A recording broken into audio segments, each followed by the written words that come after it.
Welcome back to another episode of Explore Grand County. It is our monthly interview with Superintendent of Grand County Schools, Mitch Webster. Mitch, how you doing today? Very good, JR. And just to make sure that this is all on the up and up, it rained today, so you know that it's an interview day, because every day. I don't think I've come to your house once if it wasn't raining and I wasn't carrying an umbrella. So this is legit because it's raining. It is. So since we had a little bit of rough weather, and we had to cancel schools today. We had did they let out yesterday early? Yesterday we actually had no school. No school yesterday too. Today we originally started with a 3-hour delay and then we had to cancel. Okay, so take me behind the scenes. What goes into, hey, let's do a 1-hour delay, 2-hour delay, 3-hour delay, or a cancellation? Okay, very good. And I'm glad that you brought this up, because I know this is a thing that sometimes people wonder about. And what prompts us to make the particular decisions we do. I think it was Monday of this week, Brent Nelson, who's Director of Facilities and also helps out with overlooking transportation. Mike Van Meter's our Transportation Director, but he and Mike coordinate a lot of things together there. He came Monday and said, just kind of giving you an eye, look at the forecast. Yeah. And I happened to be having a principals meeting, so we let all the principals know. And at that time, I told the principals that if we do take a day, we will use it as we get 5 what are called non-traditional instructional days. Can you explain what those are for? Like, I have no clue what that is. Sure. That's when we know ahead of time that we probably won't be in school. There are packets or some type of assignment to go home with students. Is it as good as being in school and having direct instruction? No. But we learned through the COVID situation that there are other alternatives when you're not in school. So knowing ahead of time, teachers can have those things prepared for students. Sometimes it might be on their iPad or whatever electronic device they have to work with, the Chromebooks and so forth. And you get 5 of those. We get 5 of those. That do not count, like you don't have to make them up. It's the same as being in school. Okay. Is there anything else, like do you get any other snow days or anything like that, or it's those 5 and then you have to start making up days? No, we actually have what's called accrued instructional time. The state mandates a particular amount of minutes that you're in school per day, and we exceed that each day. So we can pile those minutes up and then use our accrued time for that. Typically, we like to use that accrued time for early dismissals for teacher meetings and trainings and so forth. But if push comes to shove, we'll use that accrued time rather than extending the calendar if we can. How many days, non-traditional days, have we had so far? These two. These 2. Yesterday okay. and today. So we got off topic. So back into the what makes the decision? Well, what makes the decision? And if they're calling for a warning, in my mind, in Brent's mind, that means it's coming. And if we knew they were calling for a winter storm warning Thursday. So being a parent of kids that went to school at one time, I know it's very, very convenient to know ahead of time what you need to do the next day. Mm-hmm. So I like to be able to make that call that evening for parents so they can go ahead and plan for that. When it's called a warning, we know that every forecast is saying it's coming. We're going to go ahead and call school. So that's what we did Wednesday night okay. For Thursday, no school. Now, as I talked to Brent throughout the day yesterday, there are power outages all throughout the county. Trees are down everywhere. And we talked last evening. We looked at what some of the surrounding counties were doing. And I'm getting texts all the time from other superintendents also. And we concluded that there's a possibility we could come today. And to buy us some time, we did the 3-hour delay, knowing that 3 hours would give time maybe for the roads to thaw a little bit and the state road to let us know what the conditions were. If we go in and we have lunch, we count that as a regular school day. We get to count that as a day. So we'd get a day in that way. Brent called me, 4 or 5 o'clock this morning, said things were not looking good.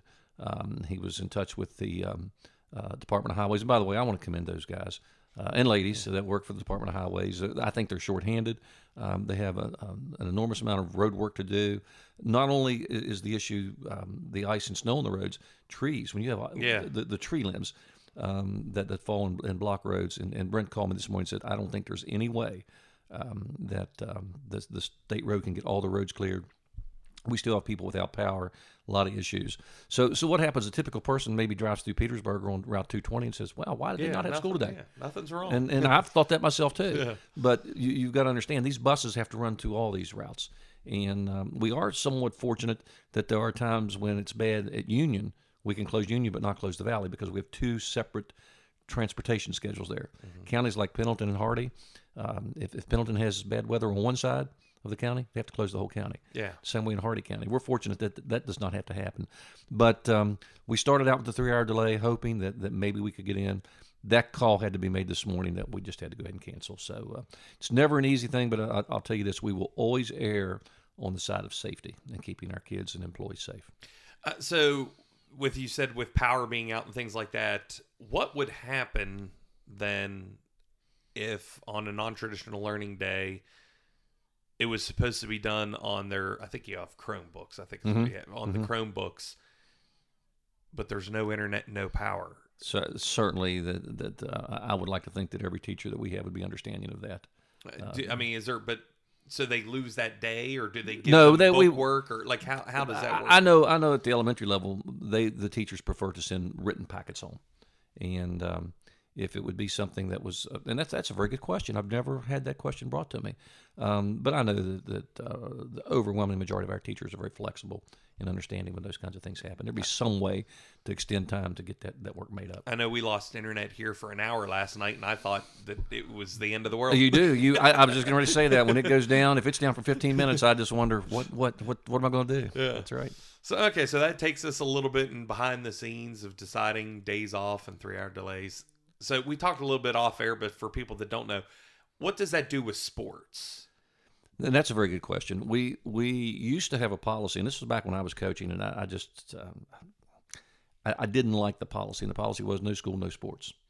And the reason I didn't like that, some days we may not have school because that morning there was freezing rain, and by 11 o'clock the temperature was 50 degrees. And it was a beautiful, beautiful evening. You could have had the game. So I always felt that the two should be separate based on the situation at hand. And we have now moved that policy where, and it can work the opposite. Let me give you an example. Wednesday, when we went home that evening, all sports were canceled for that evening. Yeah, I know. So we had school, but no sports. So there are times you have school, no sports. So I don't want people to think, they putting the priority on sports. That's not the case. It's what the particular scenario calls for at that time. So this evening, right now, sports have not been canceled. They could be, but the things that we have to look at, are there players that live out in areas that they can't get in because trees are still down? Have they been without electric for 2 days? And if so, they're probably not in condition to be able to come into their games. So, are there still icy spots on the roads? And right now, we don't think that would be the case this evening. Now, this will get us into our next topic. Is that a policy of Grant County? Is that a statewide policy? Because one of the things we're going to talk about is the difference between law and policy. Right. So is that a Grant County policy, or is that statewide? That is a county policy. For example, if we play Muslim this evening, I'm not sure what Berkeley County's policy is. They may have a policy, no school, no game. And if so, that means they couldn't come regardless. So we run into those kinds of things all the time. So those are county-by-county decisions. Okay, so take me through what's the difference then between law and policy. That was from our last podcast. That was, and I thought that was a very intriguing question. As a matter of fact, I talked to our attorney about that in length, and he commended you for that question because it's kind of a gray area where there are some differences. In talking to him and then some of the things that I've done and experienced since you asked that question, I can give you one really good example. This week, and I mentioned to you that I was meeting with principals the day that Brent came in and talked about the weather. We were actually, because of one of our administrators had requested it, and it was a very good request, one of our administrators requested that we relook at our county vaping policy because there were just some things some of the language there we just didn't think was treating kids fairly and giving kids the opportunity to have supports built in that we felt needed to build into the policy. So we met and we crossed out areas of our vaping policy that we didn't think needed to be there, and we added things that we thought needed to be there. Then we sent that to our attorney. He dressed it up legally, sent it back for my review. Then that will go in front of the board for a first reading and a second reading, and if they're okay with it the way it's written or want to make revisions, we'll do that, and then we'll pass it. It will be our vaping policy. Okay? Principals, that's a policy. Principals and myself cannot sit down and write law. Okay. Yeah. Law. Yeah. So there's a big example that I could give you of a difference. But let's take it from the state level, though. Okay. Because obviously the State Board of Education wields a massive amount of authority over even counties. Exactly. They're only producing policy too, then. That is correct. Okay. The lawmakers, our elected officials, write the laws. Write the law. Okay. So who writes the law versus the policies is a big difference. So You've heard them say before, it takes an act of Congress. Yeah. Well, law pretty much takes Yeah. an act of Congress. And so we talked about that a little bit last time, where like a policy, well, if you don't follow the policy, hey, you could get fired from your job. Right. If that doesn't coincide with the law, can you?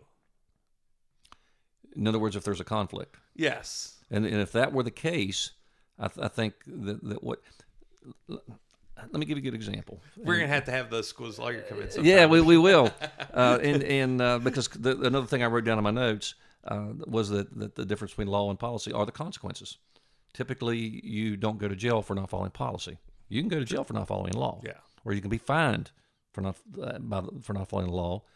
Typically, in policy, you're not fined. You're reprimanded, lose your job, whatever it might be. But years ago, and this was years ago, but there was a gentleman, there was a school teacher by the name of Pickering. His last name was Pickering, and he went to a board meeting, and after the board meeting, he wrote an article in the local newspaper about some things that the board did that he did not agree with.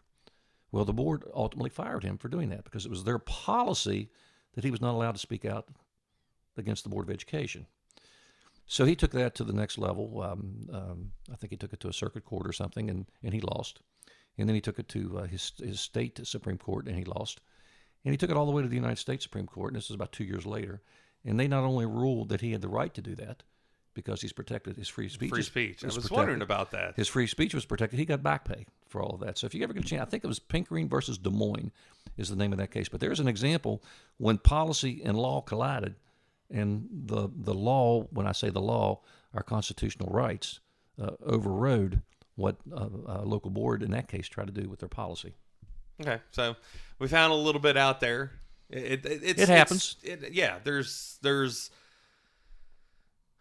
There's a lot of gray areas that I find, and I was doing my research and talking to people in the state, and I find out that there are gray areas, but there are gray areas for a purpose, I believe, which is kind of dangerous sometimes because whoever interprets at that given time interprets which way it goes. Exactly, and our country throughout the centuries has been guided by Supreme Court decisions that have been 5-4 decisions or 6-3. So that means even those judges at the highest level disagree on the interpretation of those laws. So it's all a matter of interpretation to some degree. So you've got some good things going on, though, here in the school system. We're getting close to Christmas. What, 9 days away today? 9 days. I can't believe that. Dear. Can't believe that, JR. So schools are doing a food drive. We do what's called the 12 Days of Christmas, and we've done that for some time now. And I thank you for bringing it up because I did want to point that out, that there are a lot of positive things taking place in our school right now. And the 12 Days of Christmas involves our students and our student councils who collect the food each day. There's a list for 12 days of what types of items you bring in. For example, one day it might be canned goods. Another day it may be things that are related to hygiene or whatever. But they work in conjunction with Project Equip. And our community, our Reverend Hakes does an outstanding job with the Ministerial Association. We have other volunteers that work with the schools in getting this food collected and getting it distributed.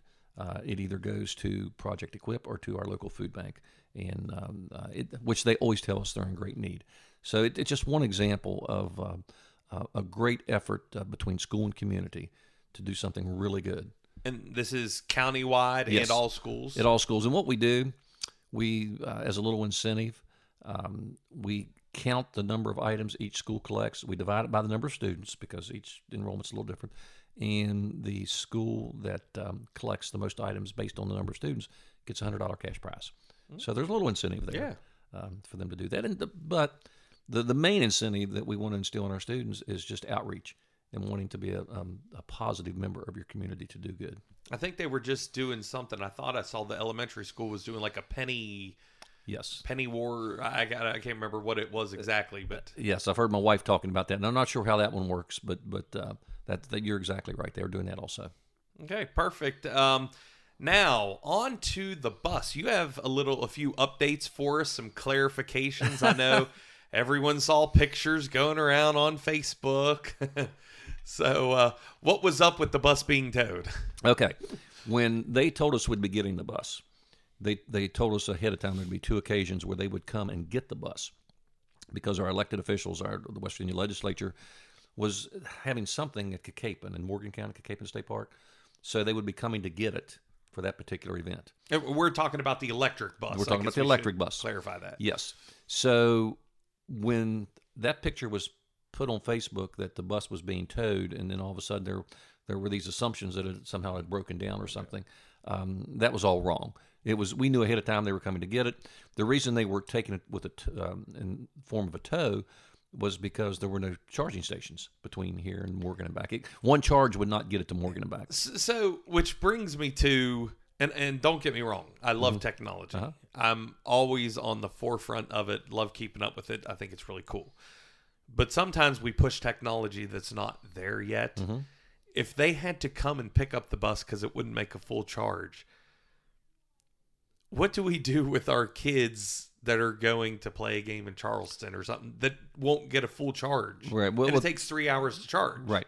Well, keep in mind a couple things. First of all, we are one of the volunteer counties. This is a trial basis, so they can work out kinks. Right now, they know the technology hasn't developed enough for buses to take long trips. Obviously, every run that we have in the county, it could make. There's not one run that we have that it could make, come back, charge overnight, make the next day, come back, charge overnight. So they're designed right now to make those kinds of runs. They're not designed to take trips to Charleston at this point.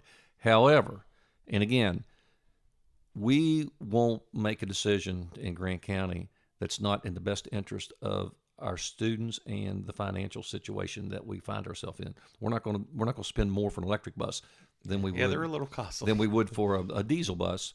So we have to look at all the kinds of things that are involved in that. But I would ask you to keep this in mind. Maybe you can remember back. I'm older than you, JR, so maybe not. But I can remember just hoping that someday I can have a big screen TV, because I would go into the mall when my wife was shopping, and I would sit there and look, and $3,000, $3,500, $5,000, and you had to sit down even to see the picture because they were like a projection. Yeah, it wasn't. And now, I was in Walmart a couple of days ago, and I saw, I think, a 60-inch for less than $500. Yeah, the technology there's keeps definitely improving. Technology keeps up, it improves, and cost goes down as it does. So there's no reason to think that they won't get better. How soon? They think 5 years. Some people say 5 to 10. But at some point, I think they will have perfected all these kinks, and that's why we do these trials and these studies to see what the issues are. Have we had any issues so far? I wrote my notes here. Some of the pros, obviously, no mechanical issues whatsoever. None. Okay. I heard something. Of course, when you hear stuff, you never know, that there was a battery issue or something. I have that down. There was it was actually what was called a charging bank. Was what the issue was with. I don't know how to go into detail about that, but it obviously was a battery not charging because the charging bank wasn't working properly. But there have been no mechanical issues.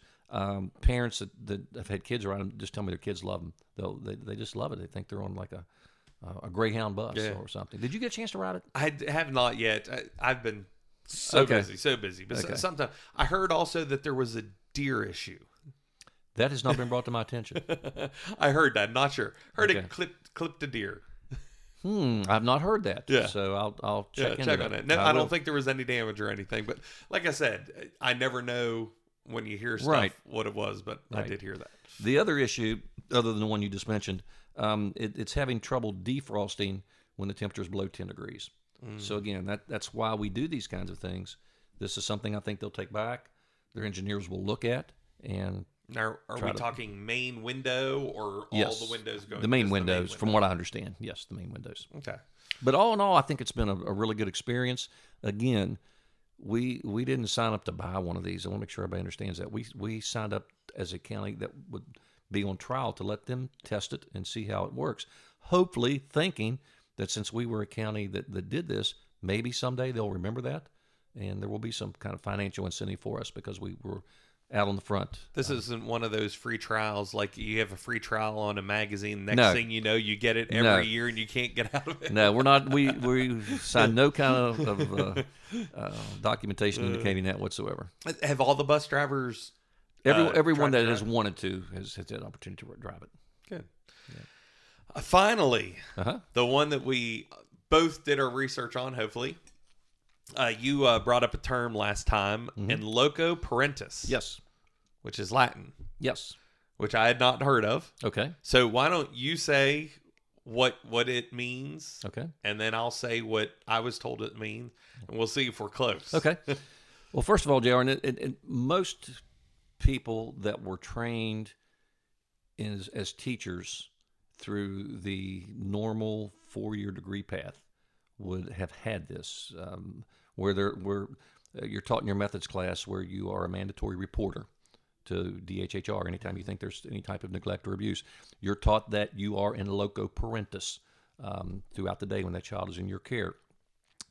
A lot of our people we get now that get degrees online or are taking another route to get their certification maybe aren't familiar with this, but it was just what day was it last week, earlier this week, Tuesday, that I had our steering committee meeting, and I asked, I had told them what some of the things that you and I were going to be talking about, and I said, if you have anything else, please give them to me. And when I mentioned En Loco Parentis, I asked one of the retired teachers who's on the committee with me if she could remember what that means, and verbatim, she told me exactly what she was trained and told and how she operated under En Loco Parentis. So what that basically means, there are two things. In my mind, through my training, it gives a teacher certain rights, but it also gives a teacher certain responsibilities. You treat that child as you would treat your own, basically. Now, the rights are, you may have a rule at your house that your kids can wear their hats throughout your house, but that teacher in her classroom or his classroom may not allow hats. So they have that right. They are they are the one during the school day that's in charge of those kinds of rules that they may have in place. So I'll push back on that a little bit, because would that not be school policy? Can a teacher have a policy in her classroom that might not be school policy? And we're not getting on teachers or anything, but let's say it's as simple as something stupid. The teacher says you can't wear red in my class. If that's not a school policy, can a teacher enforce that policy? Typically, the way something like that would happen is the teacher would have to explain, at least to me as a principal, why that was in place. There would have to be a good reason. There would have to be a rationale as to how that wearing red would inhibit the educational setting. Because I'm assuming that no hats in school is probably a school or county policy. In most cases, it is. Yeah. In most cases. But there are certain things. So she would just be enforcing a policy that's already in place. In that particular case, yes. Now, there may be some where each teacher has a little bit different rule with their cell phones, for example. And that would be contrary to, there's a school policy, but then within that school policy, it allows teachers to maybe do certain things with the cell phone. That could vary from teacher to teacher. Okay. Because maybe a science teacher would allow cell phones for equations or things like that. Yeah. So that's an example of a right. A responsibility that I can think of is you come back from a field trip and it's 4:00 and parents are supposed to be there to pick up their kids, and a particular parent does not show up, and here's the kid. Well, the teacher just can't say, well, honey, you just have to wait here. My work day's over. That teacher is that parent until the other. They take total responsibility for that child and their well-being during that until the parent or guardian or law enforcement or someone would come to pick them up. Okay. And in the perfect world, JR, the way En Loco Parentis would work is the parent and the teacher are on the same page because they both want what's best for that child. I'll give you an example real quick of a story that I read years ago, and I've shared this with teachers many times when I give them presentations. But there was a study done on this group of inner city boys, and I believe it was in Chicago, and about 90% of them ended up in trouble with the law. But there was this 10% block that they had followed through this study that somehow made it. They did well. They went on and to trade school or college or were a productive member of society in some way. So they tried to find out could there be anything that this 10% could have in common that the other 90% didn't have. The only thing that they could find that every one of those 10% had was the same fourth grade teachers at some point. So they go back to this fourth grade teacher and they think she must have done something really miraculous if that's the only thing they have in common, and that 10% turned out to be productive citizens. So they asked her, said, what was it special that you did with these kids that they remembered you and they became productive in what they did? And she said, I didn't do anything special at all. She said, the only thing I did was treat every one of them like they were my own. That's what En Loco Parentis is. You treat that child like they're your own. So, like I said, I called West Virginia, and it is a state code, and it is a policy, even though which West Virginia sometimes can be a little behind. En Loco Parentis in most states was done away with in the 60s. So I've done a little bit of research on it. But it is for the protection of the children. Those in charge are to treat the kids protect the kids as if they are the parents. Absolutely. Which is basically what you said. And so I had a talk with some of the people in the state about that and what authority that gives, because my parental rules might be far different than every single teacher's parental rules. I mean, because each of us raise our kids differently, for better or for worse. So I asked them, how does that go into the real world? How do you see that operating in Grand County school systems? Well, like I said, in a perfect world, which obviously we don't live in. Because it would be hard for each teacher to talk to every parent to see how they raise their child. Right. In a perfect world, teacher and parent will be on the same page. So what I would hope that we could conclude was we're going to agree to disagree on some things. You may not like, if I'm the teacher, you're the parent, you may not like some of my rules. But if you can understand that I'm trying to do the best thing for your child, I will try to understand where you're coming from. And in the end, the product that we want to produce with that child going from point A in my classroom to the end of the year to point B, that we will work together to achieve that. It doesn't mean we're always going to agree on everything, but if we have the best interest of the child at heart, I think we can move forward. How far do you think the protection rates extend in your county? What would you say, how far it goes? Okay, as far as protection rights? Yeah, because with it being policy, West Virginia policy, they are tasked with the job of protecting the child as the parent would. Right. How far does that go in our county? Because this was one of the questions I asked the state legislature. And they said, according to the law, there is no limit, which was very scary to me. Because something that you might say, and let's take a hot button issue.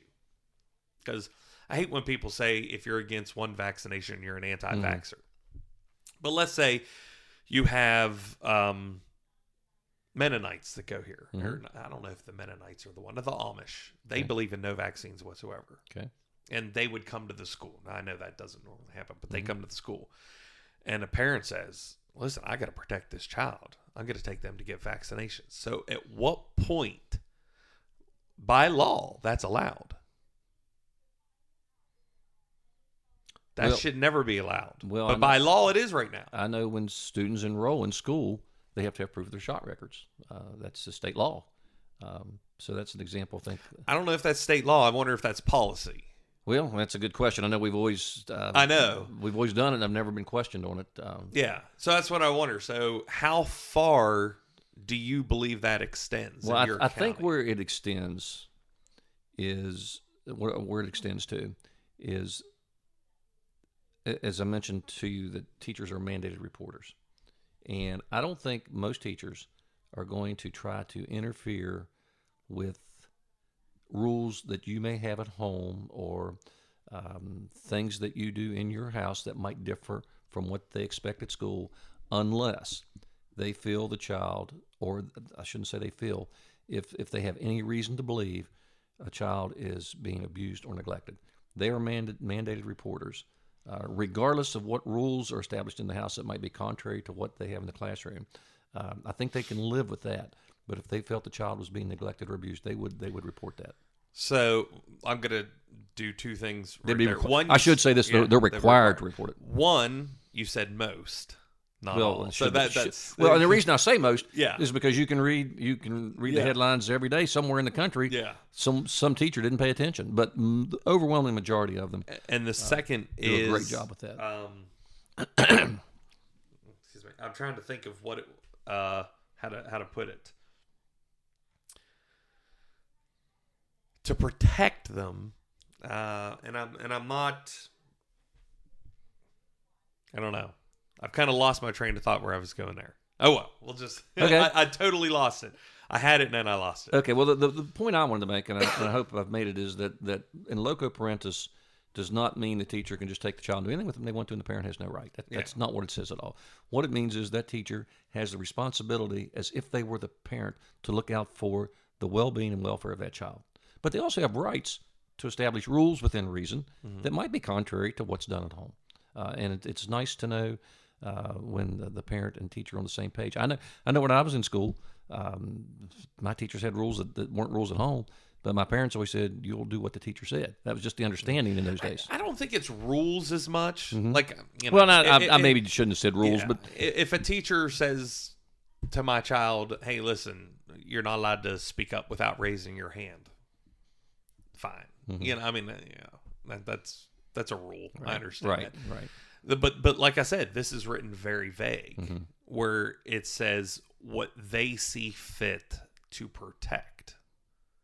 And that was, and I actually talked with him, and I'm like, is that something that needs defined, clearly defined? Because I believe there should be a cutoff limit to what they can actually do to your child. Right now, if they feel that it's in the child's best interest, that they're protecting them, that there's a dangerous situation, according to the law, they're allowed. Well, that's very vague. Yes, and you're right. That is typically what would, I think, if it ever was taken to court or whatever, what's always stated is what a reasonable person would do.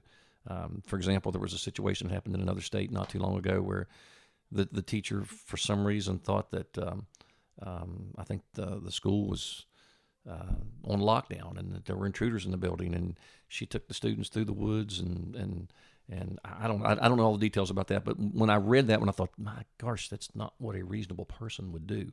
I don't think. Also, I would think there would be some type of school lockdown policy absolutely that they're supposed to follow. Right, exactly. So it's normally looked at, is that what a reasonable person would do? And then again, what's a reasonable person? How do we define that? That's the question. It is. But well, I'm glad I brought this to your attention and you researched it. And again, it is to some degree, there's some vagueness, but I think the whole purpose is to protect the child. And when we have the teacher and the parent working together for what the best interest of the child, that's how we move forward. And most of the time, that's what we have. So I'm going to say something that's very important. That's why it's very important for parents to go to the parent-teacher conference. Absolutely. Too. Absolutely. You are 100% correct. Years ago, and this situation was not a good situation, but I remember a young man at our school had been tossed around in the system and so forth, and he had parent-teacher conference one night, and he told his teacher, he said, she said, tomorrow night's parent-teacher conference. He said, do you think Mr. Webster could come be my dad for parent-teacher conference? I was his principal. And she said, sure, he'll set it. And I did that. So in a way, I was acting en loco parentis there. But he had nobody that could come. And so oftentimes we do have some sad situations like that. But you are right. When we have the parent coming to conferences, when we have them involved in PTOs, when I think they start to see the positive things taking place in the schools, and there's that good connection between the teacher and the parent, both wanting what's best for the child. Not that they'll always agree. I don't expect people to always agree, but hopefully they'll see each other's side. Yeah. As to why. Okay, perfect. Anything else that you wanted that you had that I missed? I do. I want to invite you, and I wanted to share this for just a minute with everybody. That I don't know if I talked to you about this in a podcast last year, that we were working towards setting up a class at the South Branch Center that our 7th and 8th graders are now involved in. Okay. To give them some idea of what they might want to do as far as entering when they're eligible age-wise to go to the vocational center. I wish some kids would really head there. I do too. We are in dire need of a lot of electricians, carpenters, plumbers. Well, and what I noticed that most of our discipline problems come from our middle school kids, and I think it's because we didn't offer for them the kinds of things that were of interest to them. And we now have this class, at the South Branch Center, and if you would like to go, I'm inviting you. Okay. And I've already called Shelley Kreitz, who runs the center, and she said by all means she would love for you to come, and maybe you could get it on a future podcast as to what's taking place there. It was originally scheduled for last night, but because of the weather, they didn't do it. But it's Monday evening from 5 to 7. Come in, come out between 5 and 7 anytime you want to. They're going to have students there demonstrating some of the hands-on things that they do. There'll be some light refreshments. You can just come and go as you please. Okay. So, and that's Monday. This coming Monday. Monday, okay. Monday, December 19th. Okay. And that's just one of the many things, JR. I would also tell you that we just concluded our 4th LSIC presentation, and that's when the schools, we have our board meetings at the schools, and the schools do their presentations as to all the things that are taking place in their school. We just finished Petersburg High School, and just like the other 3, amazing things taking place in our schools. And I really do want to get the positive out there, because I think sometimes we just get overwhelmed with the negative. And I can just tell you for a fact that there are things, there are problems, but our positive things that are happening far outweigh the negative. And the negative things, if I don't know about them, I can't address them. So I need to know. And I appreciate you bringing things to my attention, the opportunity to maybe clarify issues, and I hope we can just continue to do that. We normally were going to do them once a month. We did November and December together because they were short months.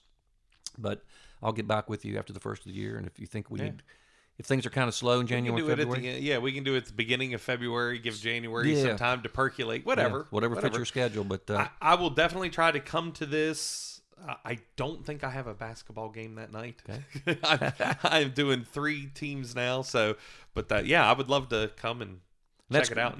That's great what you're doing with the basketball programs. The people that can't get out to the games can just watch them like they'd watch them on ESPN. It's cool. A lot of clarity and good programming.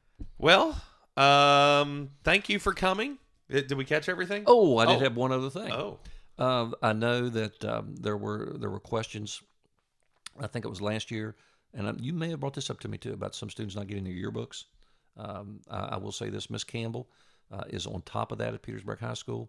And from now on, this year's yearbooks and so on, they're done digitally. They'll be on time. But those ones that weren't, she has a plan in place, and they are getting there. And I just wanted to give an update on that if anybody had any. Okay. So we're working on the yearbooks. We're working on getting that fixed too. So again, those issues, until they're brought to my attention, I don't know about them. But once I do, I try to rectify them as quickly as possible. So again, that was another one I wanted to mention. And I understood the frustration there if you've been out of school 2 or 3 years and haven't got your yearbook. But we think we've got that moving forward now. Yeah, I look at mine every once in a while, and I'm like, well, what was I thinking with my hair? I had long, curly hair. Well, you grow it while we can, JR. I like it shaved. Well, Mitch, thank you very much. I appreciate it, everyone. This will be on Explore Grand County, all platforms. Have a great day. Thank you, JR.